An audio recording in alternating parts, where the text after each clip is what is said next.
नमस्कार, स्वागत है आप सभी का TV27 न्यूज पर। आपके साथ मैं हूं शिवानी ठाकुर। छत्तीसगढ़ के बुलेटिन का वक्त हो चुका है। शुरुआत करेंगे छत्तीसगढ़ के मुख्यमंत्री विष्णुदेव साय आज शाम 6 बजे आर्टिकल 370 फिल्म देखने जाएंगे। इस दौरान उनके साथ कई कैबिनेट मंत्री और बीजेपी के नेता भी फिल्म देखेंगे। ये ऐसा पहला मौका होगा जब विष्णुदेव साय मुख्यमंत्री बनने के बाद कोई फिल्म देखने जाने वाले हैं। राम भक्तों के लिए दूसरा ट्रेन रवाना हुआ है और आज के विषय में मैं बता दूं, हमारे डीआरएम साहब बता रहे थे कि 1889 से बैठक। और अभी तो छत्तीसगढ़ में नक्सली घटनाएं बढ़ रही है, उसके नाम से वसूली भी हो रहा है। अब तो वसूली की गारंटी होगी।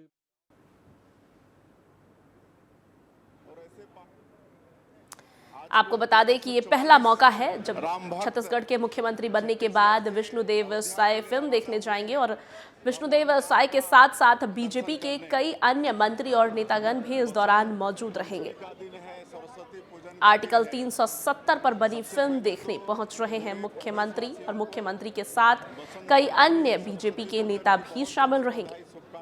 ये पहला मौका है जब मुख्यमंत्री बनने के बाद सीएम इस तरह के कार्यक्रम का हिस्सा बन रहे हैं। खुद फिल्म देखने बतौर मुख्यमंत्री पहुंच रहे हैं। ट्रेन रवाना हुआ है और आज के विषय में मैं बता दूं, जम्मू कश्मीर पर लगी धारा आर्टिकल 370 पर बनी इस फिल्म को देखने के लिए आज मुख्यमंत्री विष्णुदेव साय पहुंचने वाले हैं, जहां उनके साथ भारतीय जनता पार्टी के कई अन्य नेता और मंत्री भी मौजूद रहेंगे।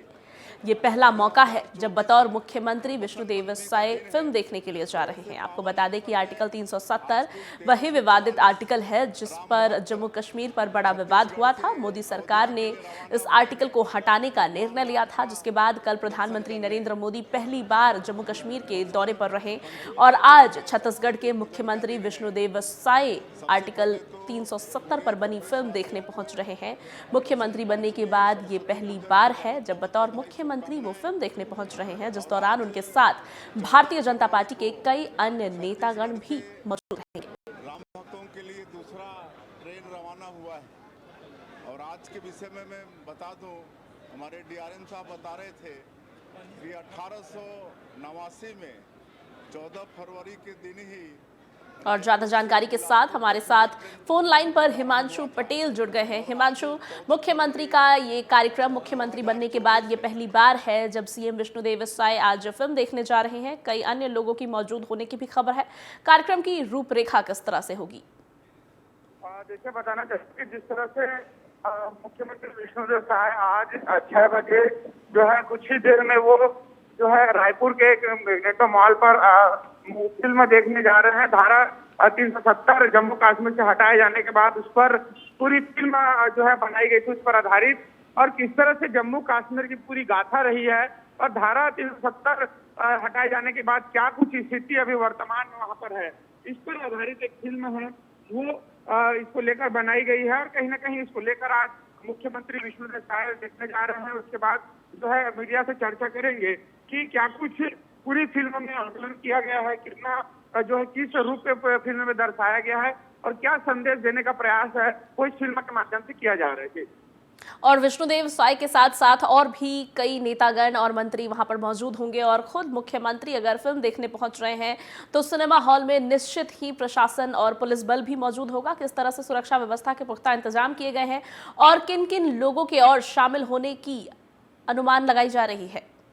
देखिए, निश्चित तौर पर प्रोटोकॉल के हिसाब से मुख्यमंत्री विष्णुदेव साय जब स्वयं पहुंचेंगे तो जिले के संबंधित सुरक्षा से जुड़े अधिकारी वहां पर मौजूद रहेंगे। साथ ही मंत्री और विधायक है वो भी 2 से 4 मंत्री और 2-4 विधायक है, वो निश्चित तौर पे इस फिल्म को देखने के लिए साथ में पहुंचेंगे। और भाजपा कार्यकर्ता है वो पूरी कायनात के साथ मुख्यमंत्री सिनेमा हॉल पहुंचेंगे। और हिमांशु, धारा 370 जब जम्मू कश्मीर से हटाने की बात हो रही थी तब ऐसा कहा गया कि ये पूरे देश में राजनीतिक माहौल को बिगाड़ सकता है, सांप्रदायिक दंगे हो सकते हैं। हालांकि ऐसा कुछ हुआ नहीं और अब लोकसभा चुनाव नजदीक है और आर्टिकल 370 हटाने के बाद कल प्रधानमंत्री नरेंद्र मोदी का भी कश्मीर में दौरा हुआ। तो क्या ये एक कवायद 2024 के चुनाव के मद्देनजर भी हो सकती है? क्या पूरे देश को जम्मू कश्मीर की बदली तस्वीर दिखाने की कवायद है? निश्चित तौर पे जब धारा 370 हटाई गई तब पूरे देश में माहौल तैयार था विपक्ष के द्वारा कि ये धारा हटाए जाने से देश में दंगा की स्थिति बन सकती है, पूरे राज्य में भयावह की स्थिति बन सकती है। लेकिन पूरी पुलिस फोर्स और बटालियन और हमारे कमांडो के तैनाती के चलते तमाम ये जो पूरा कायनात रहा है, और उसके चलते जिस तरह से पूरी सिस्टम के साथ ये धारा को हटाया गया और आज भी शांति व्यवस्था वहाँ पर कायम है, किसी को बखूबी बताने के लिए फिल्म उस पर बनाया गया है। और उस फिल्म को जनता के तक पहुंचाने के लिए जैसे चुनाव के पहले ये फिल्म को दर्शाया जा रहा है, यानी उद्देश्य यह भी इसी तरीके से देखा जा सकता है कि कहीं न कहीं लोकसभा चुनाव में इसका प्रभावशील भी पड़े, यह भी एक दूसरी तरीके से सोचा जा सकता है। बिल्कुल हिमांशु, आपका तमाम धन्यवाद और आप बने रहे हमारे साथ, फिर लौटेंगे आपके पास तमाम जानकारियों के लिए। फिलहाल बुलेटिन में आगे बढ़ेंगे। लोकसभा चुनाव के लिए कांग्रेस की पहली लिस्ट का इंतजार है। पूर्व मुख्यमंत्री ने कांग्रेस के लोकसभा उम्मीदवारों की लिस्ट को लेकर कहा है कि सीईसी की बैठक हो गई है, लिस्ट कभी भी जारी हो सकती है। वहीं पूर्व मुख्यमंत्री भूपेश बघेल ने चुनाव लड़ने के सवाल पर कहा कि हाईकमान जो निर्देश करे, सभी लोग चुनाव लड़ेंगे तो कोई लड़वाने वाला होना चाहिए, इसलिए मैंने इच्छा व्यक्त की थी। साथ ही नक्सली घटना को लेकर पूर्व मुख्यमंत्री भूपेश बघेल ने बीजेपी पर निशाना साधा है। उन्होंने कहा है कि छत्तीसगढ़ में नक्सली घटनाएं बढ़ गई हैं, उनके नाम से वसूली हो रही है, वसूली की गारंटी हो गई है, महिलाओं से पैसा वसूल रहे हैं, फर्जी एनकाउंटर और गिरफ्तारियां भी हो रही है। पुराना दौर फिर से शुरू हो गया है। 3 महीने में 3 घटना बस्तर में भी हो चुकी है। भाजपा कार्यकर्ताओं की मौत हो रही है, मुख्यमंत्री और गृह मंत्री मौन बैठे हैं। तो इस प्रकार की घटनाएं लगातार बढ़ रही, फर्जी एनकाउंटर, दिल्ली बैठक, उसके बाद गया, उसके बाद फिर से बैठक, और अभी तो छत्तीसगढ़ में नक्सली घटनाएं बढ़ रही है, उसके नाम से वसूली भी हो रहा है। अब तो वसूली की गारंटी होगी, महिलाओं से पैसा वसूल रहे हैं। तो इस प्रकार की घटनाएं लगातार बढ़ रही, फर्जी एनकाउंटर भी हो रहे हैं, गिरफ्तारियां भी हो रही है। पुराना दौर फिर से शुरू हो गया है कि नक्सलियों के नाम से आदिवासियों को डराने धमकाने की कार्रवाई भारतीय जनता पार्टी के लोग और पुलिस प्रशासन पुराने ढर्रे पे लौट गई। दिल्ली बैठक, उसके बाद गया, उसके बाद फिर से बैठक। एक बार फिर से हिमांशु की तरफ चलेंगे। हिमांशु, 2 अहम बातें कह रहे हैं पूर्व मुख्यमंत्री भूपेश बघेल। पहला, उन्होंने चुनाव लड़ने को लेकर के कहा कि कोई अगर चुनाव लड़ेगा तो लड़वाने वाला भी होना चाहिए, और दूसरा, उन्होंने नक्सली हमलों को लेकर के एक बार फिर से बीजेपी को घेरे में लिया है। हिमांशु, राजनीतिक कवायद जिस तरह से चल रही है विपक्ष की, क्या लग रहा है भूपेश बघेल चुनाव लड़ने वाले हैं?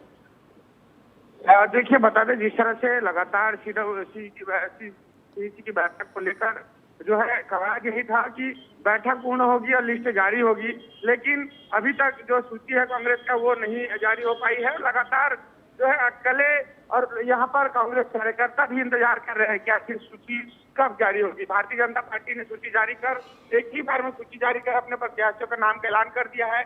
वहीं सीईसी की बैठक के बाद लौटे पूर्व मुख्यमंत्री भूपेश बघेल ने मीडिया से जानकारी साझा करते हुए उन्होंने कहा है कि यदि चुनाव पार्टी आलाकमान लड़ाएगी तो निश्चित तौर पर चुनाव लड़ने के फैसले को मानना जरूरी है, लेकिन जिस तरह से चुनाव लड़वाने की भी उन्होंने कही कि पूर्व मुख्यमंत्री रहे हैं और लगातार प्रदेश की बागडोर उनके कांधों पर रही है, तो किस तरह से सकुशल चुनाव संपन्न कराया जाए, यह भी जिम्मेदारी से निभाना पड़ेगा।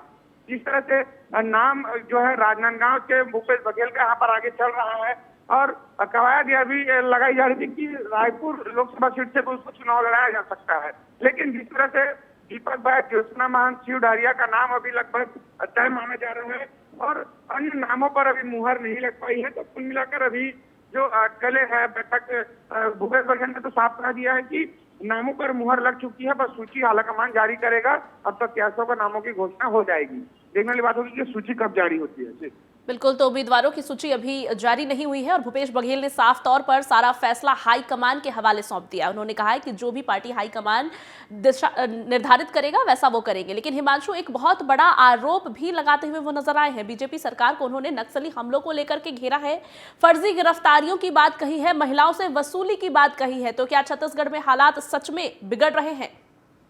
निश्चित तौर पर जिस तरह से 15 साल पहले भाजपा की सरकार रही, उस दौरान की नक्सली घटना और अभी फिर से 3 महीने की सरकार में नक्सली घटने को लेकर पूर्व मुख्यमंत्री ने आड़े हाथों लेते हुए कहा है कि जिस तरह से 3 महीने पूरे सरकार में 3 बड़ी नक्सली घटनाएं घट चुकी है और भाजपा के ही नेता इस नक्सली घटना में मारे गए हैं। तो कुल मिलाकर पुराने ढर्रेशाही की स्थिति निर्मित होने और नक्सल आदिवासियों को प्रताड़ित करने, हतोत्साहित करने का काम भारतीय जनता पार्टी के द्वारा करने का आरोप पूर्व मुख्यमंत्री के द्वारा लगाया गया है। और नक्सली को जिस तरह से एक उन्मूलन की बात कही जा रही है, नक्सल खात्मे की बात कही जा रही है, लेकिन छत्तीसगढ़ में नक्सल खात्मे को लेकर प्रयास भले ही कर रहे हो, लेकिन किसी भी तरीके से नक्सली का खात्मा होता यहाँ दिखाई नहीं दे रहा है। हिमांशु, लोकसभा चुनाव नजदीक है और ऐसे में नक्सली घटनाएं जिस तरह से लगातार सामने आ रही है, बस्तर में भी 2 नक्सली घटनाएं सामने आई। जैसा कि आपने बताया, बीजेपी के नेता भी नक्सलियों के शिकार हो रहे हैं, उनकी भी लगातार मौत हो रही है। तो कहीं ना कहीं 3 महीने की सरकार में ही ऐसा देखने को मिल रहा है कि नक्सलियों पर काबू पाने में बीजेपी कहीं ना कहीं उतनी कामयाब नहीं हो रही है और लोकसभा चुनाव के मद्देनजर निश्चित ही विपक्ष इसको भुनाएगा। भूपेश बघेल के बयान ने यह साफ कर दिया है कि भुनाना शुरू भी कर दिया है। तो क्या छत्तीसगढ़ में आगामी लोकसभा चुनाव के मद्देनजर नक्सलियों की समस्या विपक्ष के लिए एक बड़ा ताकत बनेगी और बीजेपी के लिए कमजोरी? निश्चित तौर पर लोकसभा में जो है जिस तरह से कानून व्यवस्था को लेकर विधानसभा में विपक्ष द्वारा जब सवाल उठाया था भारतीय जनता पार्टी ने, अब वही स्थिति जो है छत्तीसगढ़ में भारतीय जनता पार्टी के 3 महीने की सरकार में दिखाई दे रही है। जिस तरह से अराजकता और जो है कानूनी दृष्टिकोण से बात करें तो लगातार हत्याएं, लूट की वारदात, तमाम महिला संबंधित वारदात है वो लगातार प्रदेश भर में बढ़ती जा रही है। कुल कांग्रेस जो है आड़े हाथ लेते हुए जो है सत्ता पक्ष को घेरने की पूरी कवायद के लिए लोकसभा में कहीं ना कहीं यह प्रयास यही रहेगा कि कैसे भारतीय जनता पार्टी को के खिलाफ मुद्दा तैयार कर सके और धरातल पे इसकी लड़ाई लड़ सके। और हिमांशु, बीजेपी की तरफ से इन सभी मुद्दों पर क्या कहा जा रहा है? क्योंकि विपक्ष एक तरफ जहां लगातार उनको घेरने की कोशिश कर रहा है नक्सलियों के खिलाफ उन पर शिकंजा ना पाने की कोशिश में, और उसके बाद महिलाओं की भी बात हो रही है कि महिलाओं से लूटपाट हो रही है, यहां तक कि फर्जी एनकाउंटर और फर्जी गिरफ्तारियां हो रही हैं, ऐसे भी बड़े आरोप विपक्ष की तरफ से लगाए जा रहे हैं। तो बीजेपी की तरफ से क्या कुछ कहा जा रहा है? क्योंकि महज 3 महीने की सरकार में इस तरह की घटनाएं जिस तरह से हो रही हैं, उस पर बीजेपी का रुख क्या है? निश्चित तौर पर लगातार जो है कांग्रेस भारतीय जनता पार्टी पर आरोप लगाई और बीजेपी का हमेशा यही कहना है कि हम नक्सल उन्मूलन और नक्सल खात्मे को लेकर लगातार प्रयास कर रहे हैं, लगातार एक के बाद एक हम कदम उठा रहे हैं। और ये 5 साल में जिस तरह से नक्सली को बढ़ावा देने का काम, संरक्षण देने का काम कांग्रेस के द्वारा की गई है, हम लगातार प्रयास कर रहे हैं। हमारी विकास को देखकर बौखलाहट है वो नक्सलियों को दिखाई दे रहा है, इसी के चलते लगातार कायराना हरकत है वो नक्सलियों को देखने को मिल रहा है। जी हिमांशु, तो बीजेपी का कहना है कि कांग्रेस ने नक्सलियों को संरक्षण दिया है, वहीं दूसरी तरफ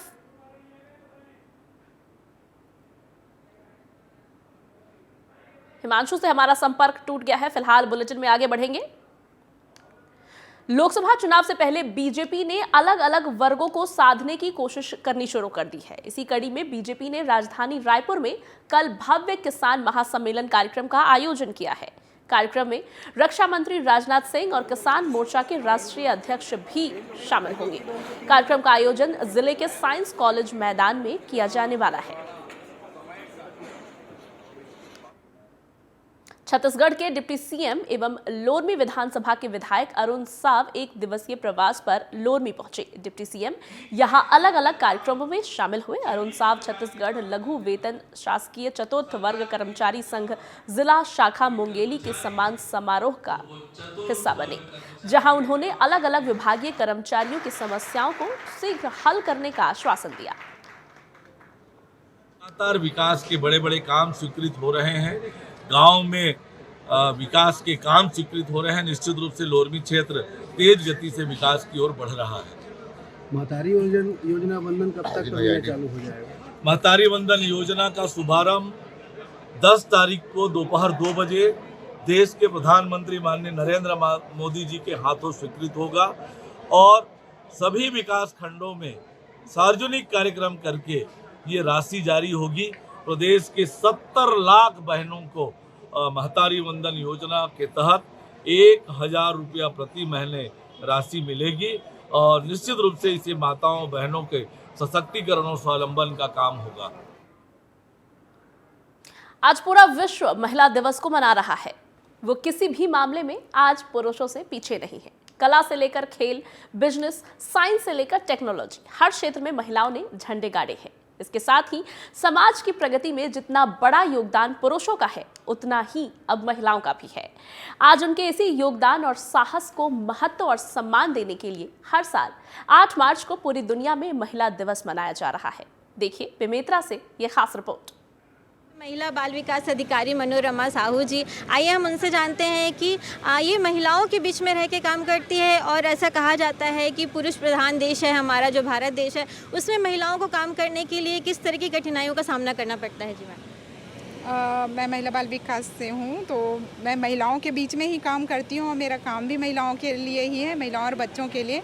कठिनाइयाँ तो ये हैं कि दोहरी भूमिका है हमारी सभी महिलाओं के लिए। हमारी कार्यकर्ता, सहायिका, सुपरवाइजर्स या महिलाएं जितनी भी हैं, अधिकारी, कर्मचारी, क्योंकि उनको घर का भी माहौल देखना है, परिवेश देखना है, समाज में भी रहना, तो सामाजिक दृष्टि से भी उनकी अपनी भूमिकाएं रहती हैं। पर वर्क प्लेस में इनकी भूमिकाएं बढ़ जाती हैं क्योंकि दोनों जगह देखना पड़ता है और समय बहुत महत्वपूर्ण रहता है, क्योंकि जो सुबह का समय होता है जैसे, तो घर परिवार के लिए देना होता है, तो कई बार ऐसी स्थितियाँ होती हैं हमारे सामने कि उस समय को हमको बहुत जल्दी निपटा के फिर हमको अपने काम में आना पड़ता है। तो ये हमारे लिए एक चुनौती रहती है और मुझे ऐसा लगता है, जो मेरे को फील्ड में भी दिखता है, कि ये चुनौती हमारी सारी महिलाएं बहुत सहर्ष स्वीकार करती हैं और अपने कार्य को सफल बनाती हैं, जो हम सबको रिजल्ट के रूप में दिखता है। जैसे आज यहाँ पे आयोजन भी हुआ, तो महिलाओं ने, जैसे आज महाशिवरात्रि था, हर किसी को पूजा करना था, पर सभी यहाँ पे समय पे भी पहुँचे, अपने खेल में प्रतिभागी भी शामिल हुए और उन सबको पुरस्कार मिला। तो ये बहुत ही प्रोत्साहन वाला कार्यक्रम रहा और सबकी सहभागिता रही, बहुत अच्छा था। और ये सारी चीज़ें हम लोग को प्रेरित करती हैं एक महिला होने के नाते, जिसके कारण हम लोग अपने काम को बहुत सफलतापूर्वक संपन्न कर पाते हैं। पहले महिलाएं जो थी घर से निकलने में हिचकिचाती थी, शर्माती थी, आज हर क्षेत्र में महिलाएं आगे हैं, इस पे क्या कहना? इस पे तो यही बोलूँगी कि ये महिला सशक्तिकरण का ही प्रभाव है और महिलाएं ही एक दूसरे के लिए यहाँ पे सहयोगी भूमिका में आई हैं, चाहे वो घर से निकली हों या बाहर में आई हों। और इनमें सिर्फ महिलाओं का ही योगदान नहीं है, जैसे हमेशा ये बोला जाता है कि एक सक्सेसफुल, मतलब सफल जो पुरुष होता है उसके पीछे महिलाएं होती हैं, तो ये उल्टा भी लागू होता है कि महिलाएं अगर आगे आगे सफल हो रही हैं तो उसमें भी पुरुषों का बहुत बड़ा योगदान है, चाहे वो पति हों, चाहे वो पिता हों, चाहे भाई हों, चाहे पुत्र हों। तो भूमिकाएँ सबकी हैं और जिम्मेदारी भी सबकी है, तो सफलता भी सबकी है। जी बिल्कुल, जब तक अगर घर वालों का सपोर्ट या परिवार वालों का सपोर्ट नहीं मिलेगा, तब तक हम आगे नहीं बढ़ पाएंगे, हम आगे कुछ नहीं कर पाएंगे। ये थी हमारी महिला बाल विकास अधिकारी। और महिला दिवस है, महिला दिवस में आप देखे हैं कि सभी महिलाएं बढ़ चढ़ के, हमारे यहाँ जैसे डीएसपी मैडम और अपर डिप्टी कलेक्टर मैडम थी, जिनको आप सुन चुकी हैं। योगिता साहू, TV 27 बेमेतरा।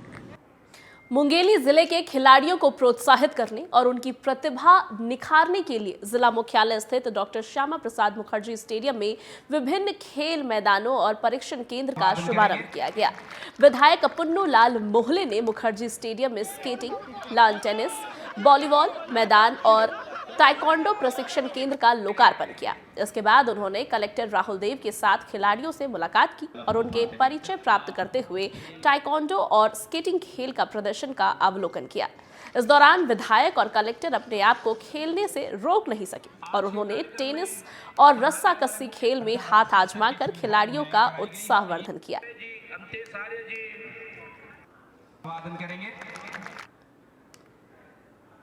सरगुजा के लखनपुर विकासखंड में शिक्षा व्यवस्था में आए दिन खामियां देखने को मिल रही हैं। विकासखंड में शिक्षा विभाग कई मामलों को लेकर सुर्खियों में रहता है, चाहे वो गणतंत्र दिवस पर स्कूल में तिरंगा नहीं फहराने का मामला हो, बच्चों से मजदूरी कराने का, या स्कूल में शिक्षकों के अनुपस्थित रहने से लेकर अनेक मामले सामने आते रहे हैं।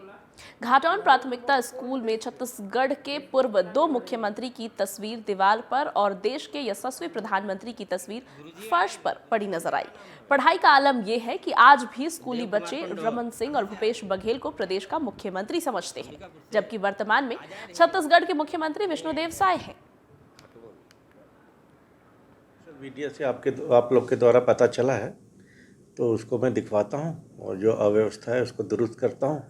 और वहाँ पर जैसे कि पता चला है कि वहाँ एक शिक्षक है, तो मैं एक शिक्षक और व्यवस्था कर रहा हूँ और वहाँ व्यवस्था जल्दी से जल्दी सुधार ली जाएगी। सर, वहाँ पे स्कूल खोलने के लिए एक लड़के को भी वहाँ पे रखा गया है 3000। मैं जांच करवाता हूँ, ये तो गैर कानूनी है, मैं जांच करवाता हूँ और जो भी दोषी है उस पर कार्रवाई। जगतगुरु शंकराचार्य 2 दिवसीय प्रवास पर बेमेतरा के गांव सल्धा पहुंचे, जहां सिंगल चौक पर भक्त आरती कर उनका भव्य स्वागत करने में लग गए। जगतगुरु शंकराचार्य यहां 2 दिवसीय धार्मिक आयोजन के साथ महाशिवरात्रि पर विशेष पूजा अर्चना करेंगे। शंकराचार्य 8 दिवसीय छत्तीसगढ़ प्रवास पर है। इस दौरान प्रदेश के अनेक जिलों में आयोजित धार्मिक कार्यक्रमों में पहुंचकर लोगों को आशीर्वाद दे रहे हैं।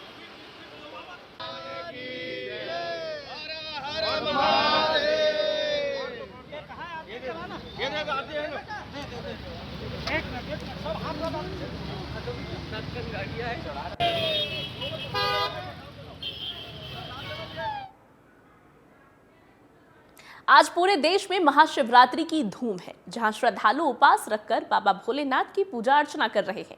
महाशिवरात्रि का त्योहार के रूप में मनाया जाता है। देखिए ये हमारी खास रिपोर्ट। साल फाल्गुन माह के कृष्ण पक्ष की चतुर्थी के दिन महाशिवरात्रि का व्रत रखा जाता है। इस बार यह व्रत 8 फरवरी यानी आज रखा गया है और इस दिन पूरे विधि विधान के साथ भगवान शिव का पूजन किया जाता है। हिंदू धर्म में महाशिवरात्रि का विशेष महत्व है और पूरी श्रद्धा के साथ लोग भोलेनाथ को प्रसन्न करने के लिए व्रत उपवास करते हैं। इस दिन भक्त भोलेनाथ का आशीर्वाद पाने के लिए रुद्राभिषेक भी करते हैं और शिव पुराण में इस व्रत की महिमा बताई गई है। देश भर में महाशिवरात्रि की धूम है, जहां टीवी 27 न्यूज़ की टीम पहुंची है भोले बाबा के दरबार छत्तीसगढ़ के रायपुर में बहुत सारे भोले बाबा के भक्त हैं। हम इनसे बातचीत करेंगे। आप आज महाशिवरात्रि की धूम है, दर्शन करने आई हैं, कैसा लग रहा है, क्या कहेंगे? बहुत अच्छा लग रहा है। भक्ति की लहर दौड़ रही सबके में। आज हम लोग सुबह जल्दी उठ के भगवान के मंदिर में आए हैं और एकदम दिल से हम लोग उनकी पूजा भक्ति करे हैं। बहुत अच्छा लगा, मन पवित्र जैसा लगा। आज दिन भर हमारा अच्छा रहेगा सोचे हैं। भगवान भोलेनाथ बाबा हम लोग की कृपा करेंगे। क्या मान्यताएं हैं यहाँ की, जहाँ आप दर्शन करने क्या मन्नत लेके आई हैं? मैं तो पहली बार आई हूँ। बाकी हर मंदिरों में तो मान्यता रहती है अलग अलग, यहाँ की भी मान्यता है। जो भी हम मांगते हैं वो पूरा होता है, इसीलिए हर कोई यहाँ पर आता है दर्शन करने के लिए और भोलेनाथ सबकी मनोकामना पूर्ण करे। ओम नमः शिवाय। विशेषताएं कुछ आज खास घर से लेके आई हैं कि भोले बाबा से मांग के आएंगे? ऐसे कुछ नहीं है, हमेशा तो विशेष ही रहते हैं, लेकिन आने की आज शिवरात्रि है इसीलिए हम लोग आए हैं सब दर्शन करने के लिए। और भोले बाबा कुछ खास ऐसी कोई विशेषताएं हैं यहाँ की? यहाँ तो मैं पहली बार आई हूँ, हाँ, इसलिए मुझे बहुत अच्छा लग रहा है। हमेशा महादेव घाट के दर्शन जाते थे, हम सोचे कुछ नया इस बार मंदिर पर जाते हैं। बहुत अच्छा लगा। मेरी यही आज के दिन सबसे मनोकामना है कि सबका दुख भगवान कष्ट दूर करे भोलेनाथ, है ना, और जितना हमको दिए हैं उतने में ही हमको हमेशा बरकरार रखे। इसी में हमारी सबकी संतुष्टि है।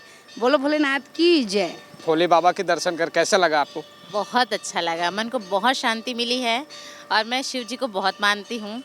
भोले बाबा के दरबार आप कहीं भी चले जाइए, चाहे यहाँ हो चाहे दुनिया के किसी भी कोने में आप चले जाइए, भगवान आपको कभी भी खाली हाथ नहीं जाने देते हैं। दिल से की हुई पूजा, दिल से की हुई आस्था कभी खाली हाथ नहीं जाती है। इसलिए ओम नमः शिवाय, भगवान सबके ऊपर अपनी कृपा बनाए रखे। वहीं भक्त पूरा साज श्रृंगार के साथ भोले बाबा का दर्शन करते हैं। भोले बाबा तो वैसे भी भोले हैं, जहां सबकी मनोकामना पूरी करते हैं। जी हाँ, मन्नत मांगने के लिए आते हैं। हमें लगता है कि भगवान शिव से मन्नत मांगने से मन की सारी मनोकामना पूरी होती है। मतलब मन प्रसन्न हो जाता है, मतलब अच्छा लगता है आके और खुशी मिलती है। भीड़ भी बहुत है। मनोकामना मांगे हैं। वहीं महाशिवरात्रि त्योहार हिंदू धर्म के अनुसार खास माना जाता है, जहां भोले बाबा की धूमधाम के साथ बारात निकाली जाती है। वहीं हमारे संवाददाता अरुण गुप्ता ने नीलकंठ मंदिर के पुजारी से हिंदू धर्म और मान्यताओं को लेकर खास बातचीत किए हैं। देखें आप भी। महाशिवरात्रि का पूरे छत्तीसगढ़ में धूम है, जिसको लेकर टीवी 27 के पास टीम जो है पहुंची है भगवान भोलेनाथ के दरबार में। और आइए पंडित जी से बात करते हैं। पंडित जी, आज जो महाशिवरात्रि है, भक्तों की लगातार भीड़ बढ़ रही है, क्या मान्यताएं हैं भगवान की? अपने हिंदू धर्म में मान्यता के अनुसार आज के दिन भगवान भोलेनाथ और माता पार्वती का विवाह संपन्न हुआ था और उसके हिसाब से देवों के देव महादेव हैं। सभी देवी देवता और प्रजाजन जो थे उनके समय में वो खुशियाँ मनाए थे, बधाइयाँ निकाली थी और वही नियम आज भी चलता आ रहा है। आज के दिन भगवान भोलेनाथ का विधान से पूजा अर्चना होती है, अभिषेक होता है और उनका जो है वो श्रृंगार किया जाता है, भव्य श्रृंगार होता है और लोग खुशियाँ मनाते हैं। भक्त उपवास रहते हैं, पूजा पाठ करते हैं, मनोकामना मांगते हैं। किस नज़र से देखते हैं आप? कितना भगवान भोलेनाथ को वो तो अवघड़ रानी कहलाते ही हैं, तो जो भक्त अपने तन मन से भगवान के ऊपर आश्रित होकर के आता है, विश्वास करके आता है कि भगवान भोलेनाथ हमारी कामना पूर्ण करेंगे, तो भगवान अवश्य करते हैं। और इसी उपलक्ष्य में लोग आते हैं कि चलो भगवान भोलेनाथ आज के दिन स्थिर हैं, आज उनकी शादी हुई है, प्रसन्न है, तो हमें कुछ न कुछ उनसे आशीर्वाद प्राप्त होगा, इसके आशा में आते हैं लोग। और लोगों का कामनाएं पूर्ण भी होती हैं, ऐसा नहीं है, भगवान सबको देखते हैं। महाशिवरात्रि का त्योहार एक ऐसा पर्व के रूप में हिंदू धर्म में मनाया जाता है जहां बच्चे से लेकर बूढ़े तक मगन होकर भोले बाबा की बारात निकालते हैं। भक्त भगवान भोलेनाथ की सुबह से ही पूजा पाठ में लग जाते हैं, जहां भोले बाबा तो वैसे भी भोले हैं और अपने श्रद्धालुओं का मनोकामना पूर्ण करते हैं। TV 27 न्यूज डेस्क से अरुण गुप्ता की खास रिपोर्ट। छत्तीसगढ़ के इस खास बुलेटिन में बस इतना ही। खबरों का सिलसिला आगे भी लगातार जारी है। आप देखते रहिए TV 27 न्यूज।